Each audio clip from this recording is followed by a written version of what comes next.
প্রিয় বন্ধুরা, আজকের আমার এই সফরটি হতে চলেছে অত্যন্ত আকর্ষণীয় এবং খুবই মনোমুগ্ধকর।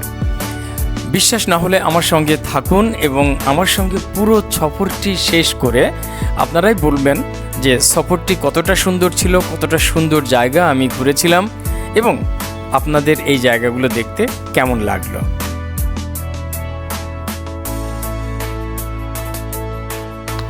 এবারে আমার বেড়ানোর গল্প বাংলাদেশ থেকে ভারতের ত্রিপুরা রাজ্যের রাজধানী আগরতলা এবং তৎসংলগ্ন এলাকা। আগরতলা থেকে আমি গিয়েছিলাম শহর মেলাঘর এবং এই মেলাঘরেই অবস্থিত অন্যতম একটি স্থাপনা নীরমহল দেখতে। নীরমহল দেখে আমি ফিরে এসে কাছাকাছি আর কোনো দ্রষ্টব্য আছে কিনা জানতে চাইলে স্থানীয় জনগণ আমাকে বলেন উদয়পুর যাওয়া যেতে পারে এবং উদয়পুরে মাতাবাড়ি বলে একটি বিখ্যাত মন্দির রয়েছে, যেটি হিন্দু ধর্মাবলম্বী তথা সনাতন ধর্মাবলম্বীদের কাছে খুবই গুরুত্বপূর্ণ এবং খুব শক্তিশালী একটি মন্দির। আমি আর অপেক্ষা করি নাই, সঙ্গে সঙ্গে বাস ধরেই মেলাঘর থেকে আমি বিশ্রামগঞ্জ বলে একটি জায়গা আছে, সেই বিশ্রামগঞ্জে পৌঁছে যাই এবং সেখান থেকে গাড়ি বদল করে আবার আমি সোজা চলে আসি উদয়পুর রাজারবাগ মোড়ে। সেখান থেকে আরেকটি ছোট গাড়ি ধরে চলে যাই মাতাবাড়ি। মাতাবাড়ি থেকে মন্দির এবং তৎসংলগ্ন এলাকা, বিরাট বড় দিঘি, এগুলো সমস্ত কিছু পরিদর্শন শেষ করে আবার আমি ফিরতি পথে চলে আসি সোজা আগরতলার আমার হোটেলে। তো এই ছিল গল্প প্রাথমিকভাবে। এখন অন্দরমহলে ধীরে ধীরে প্রবেশ করব এবং আপনাদের দেখাতে চেষ্টা করব যে সমস্ত এলাকাগুলো আমি ঘুরেছিলাম, বিশেষ করে নীরমহল অত্যন্ত সুন্দর একটি স্থাপনা। ত্রিপুরা রাজ্যের আগরতলা থেকে জেলা শহর সিপাহজলা এবং সেখান থেকে মেলাঘর একটি ছোট্ট শহর। এই মেলাঘরের ভিতরে অবস্থিত নীরমহল, যে নীরমহল অন্যতম একটি স্থাপনা, যেটি সম্পর্কে এখন আমরা একটু কিছু জানার চেষ্টা করব।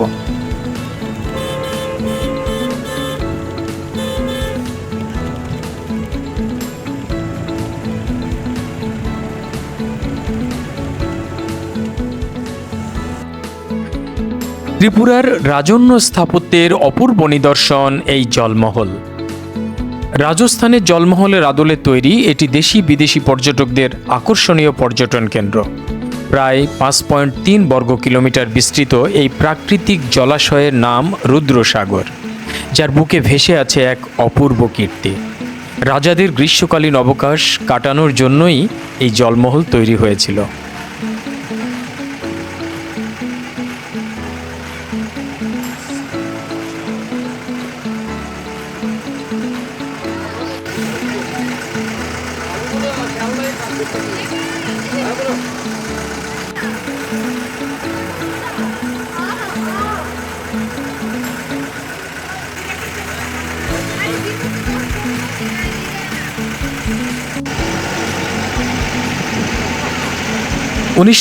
সালে ত্রিপুরার শেষ মহারাজা বীর বিক্রম কিশোর মাণিক্য নীরমহল নির্মাণ শুরু করেন।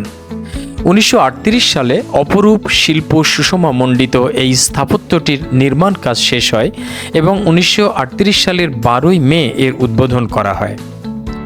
এই কাজটি সম্পন্ন করেন মার্টিন অ্যান্ড বার্ন কোম্পানি এবং এতে খরচ হয় আনুমানিক 10 লক্ষ টাকা। এই প্রাসাদে একদিকে যেমন রয়েছে বীর বিক্রমের সঙ্গীত, সাহিত্য ও শিল্পী মনের পরিচয়, অন্যদিকে রয়েছে হিন্দু মুঘল স্থাপত্যের সংমিশ্রণ। নীরমহল ভারতের দ্বিতীয় এবং উত্তর পূর্বাঞ্চলের একমাত্র জলমহল।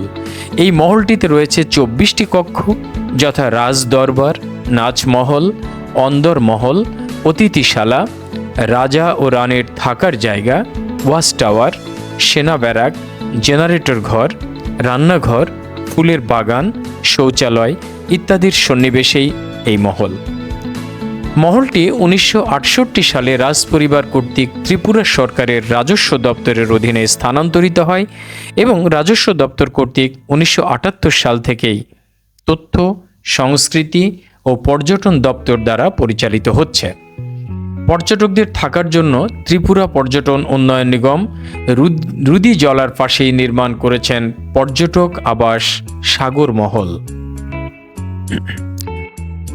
বাংলাদেশের কুমিল্লার বিবির বাজারি স্থলবন্দর থেকে অল্প একটু দূরেই সোনামুড়া, এবং সোনামুড়া থেকে আর একটু গেলেই মেলাঘর নামক এই স্থানটির দেখা পাওয়া যায়। সত্যি কথা বলতে গিয়ে বাংলাদেশ সীমান্ত থেকে নির্মহল মাত্র 10 কিলোমিটার দূরত্বে অবস্থিত, এবং এই মেলাঘর দিয়ে বাংলাদেশে আসার একটি সীমান্ত সড়কও রয়েছে, এবং এই সড়ক দিয়ে সরাসরি যাতায়াত করা যায়।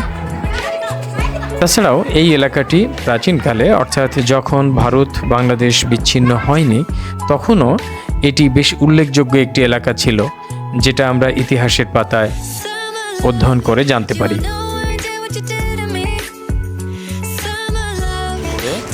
আমরা অবশেষে নৌকায় আবার ফিরে আসলাম রুদ্রসাগর তীরে, এবং সেখান থেকে মেলাঘরে এসে আবার বাসে উঠলাম উদয়পুর যাওয়ার উদ্দেশ্যে। আপনারা দেখতে পাচ্ছেন আমি এখন বাসে অবস্থান করছি, এবং বাসের যে সামনের উইন্ডশিল্ড তার সঙ্গে উদয়পুরের উল্টো লেখাটি দেখা যাচ্ছে, অর্থাৎ লেখাটি বাইরে আছে। আমরা উদয়পুরের দিকে যাচ্ছি। এখান থেকে প্রথমে যাব বিশ্রামগঞ্জ, দুঃখিত, প্রথমে যাব বিশ্রামগঞ্জ, এবং সেখান থেকে আমি আবার উদয়পুরের উদ্দেশ্যে যেতে থাকবো।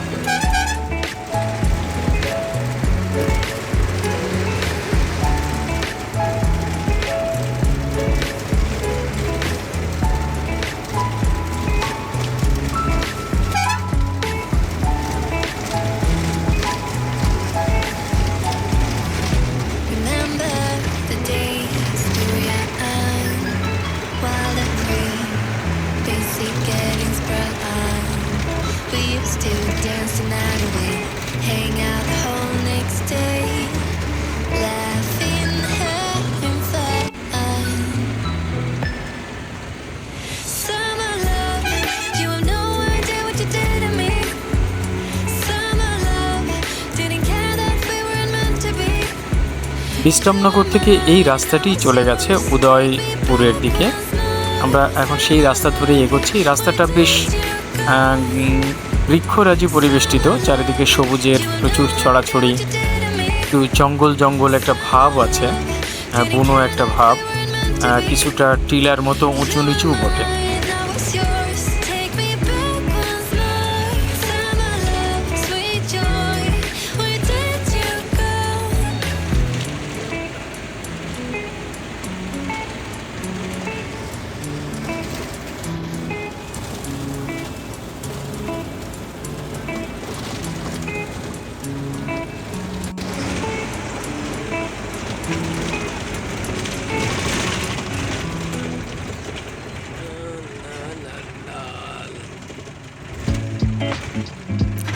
খুবই সুন্দর প্রাণ জোড়ানো প্রাকৃতিক দৃশ্য, চারিদিকে একদম সবুজের ছড়াছড়ি, উঁচু নিচু টিলা। একটু আগেই বললাম, যদিও রাস্তাটা মাঝে মাঝে একটু খারাপ, কিন্তু নতুন জায়গা বলে আমার একদমই ক্লান্তি আসেনি। তাছাড়া আমি এই সমস্ত নতুন জায়গা, অফবিট জায়গাগুলোকে ভীষণ পছন্দ করি, বিশেষ করে যেখানে আমার ইতিপূর্বে কখনো পা পড়েনি।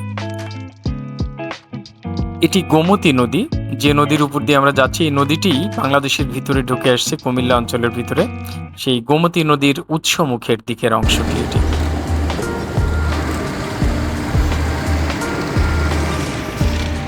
আমরা নদীটি ক্রস করলাম, যাচ্ছি মন্দির দর্শনে।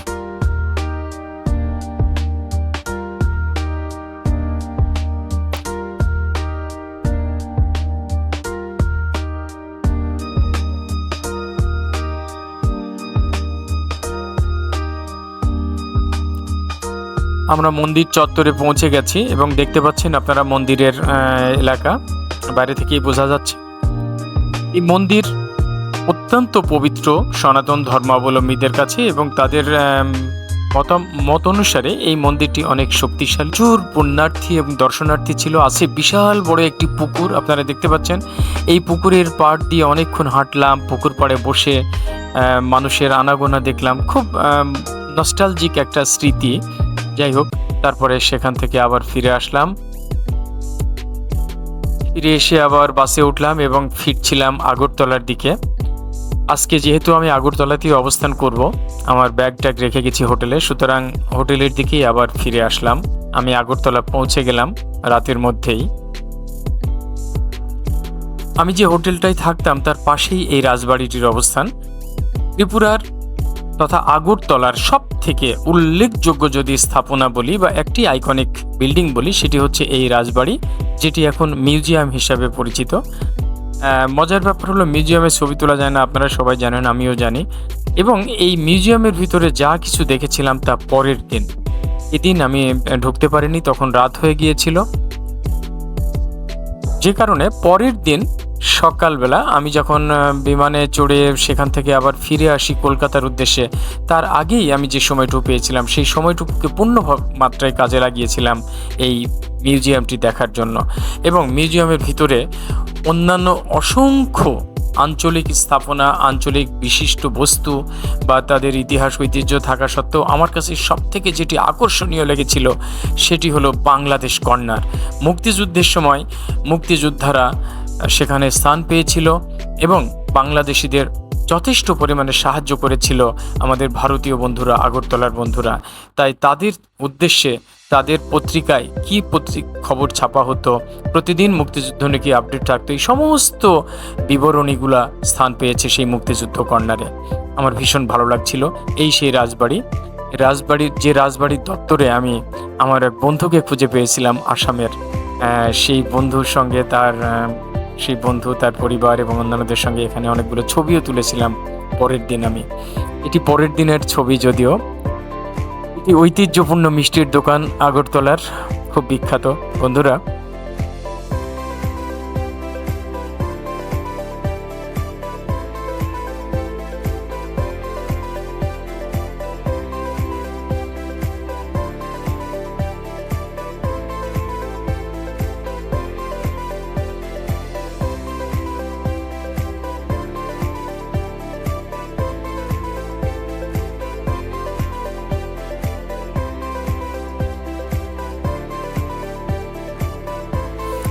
বন্ধুরা, এভাবেই শেষ হলো আমার আগরতলার গল্পটি আরও একটু সুন্দর করে বললে আরও একটু বড় করা যেত, কিন্তু আমি খুব টেনে খুব সংক্ষিপ্তভাবেই পরিবেশন করলাম।